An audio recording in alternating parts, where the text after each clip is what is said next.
Putusan Mahkamah Konstitusi yang menolak semua gugatan sengketa Pilpres 2024 turut disoroti media asing.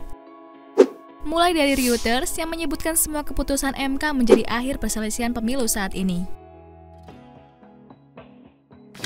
Selain itu, reaksi Anies yang membuat pidato dalam bentuk video usai putusan juga jadi sorotan.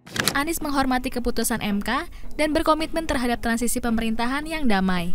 Sementara, Ganjar memberikan selamat kepada Prabowo Gibran atas kemenangan di Pilpres 2024.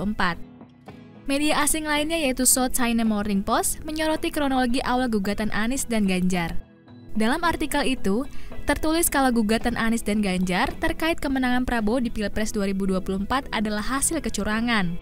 Selain fokus mengangkat isu kecurangan pada Pilpres 2024, media China juga melaporkan putusan MK yang menolak gugatan Anies Ganjar.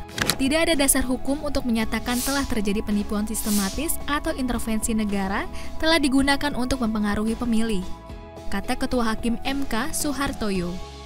Media Singapura, Channel News Asia atau CNA, juga menulis laporan khusus soal banding Anies dan Ganjar ditolak MK. Atas putusan MK, jalan Prabowo sebagai Presiden RI berikutnya disebut akan terbuka lebar. Media CNA juga menyoroti analisis dari pengamat politik CSIS, Niki Farizal, soal langkah Prabowo ke depan.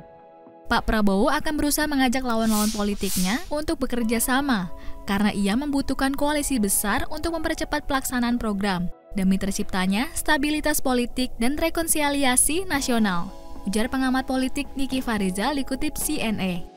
Media itu juga menyoroti nasib Anies ke depannya.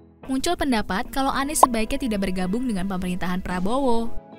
Jika ia ingin ikut serta dalam pemilihan gubernur November mendatang atau bahkan dalam Pilpres berikutnya pada 2029, Pak Anies populer di Jakarta dan berpotensi mencalonkan diri lagi, ujar pengamat politik Niki Farizal dikutip CNA. CNA juga menyoroti masa depan Ganjar yang dianggap tergantung akan keputusan Ketua Umum PDI Perjuangan.